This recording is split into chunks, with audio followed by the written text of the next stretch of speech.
How to hide online active status in Instagram. Let's see over here. Before getting started, subscribe to our channel and hit the bell icon for more updates from us. Now let's get into the video. So once you are in the home page of Instagram like this, you'll be able to explore various newsfeed or posts.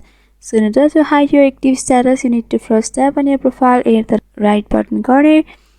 And from over here, you have to tap on the 3-bar horizontal line at the right upper corner. And from over here, simply go for settings and privacy. On the settings and privacy, you have to scroll a little bit until you see message and story replies. You have to go for that. And under that, at the bottom, you can see there is a show activity status. Simply go for that. So right now, the active status is turned on. This means the person you follow or anyone you message will be able to see whether you are active or not.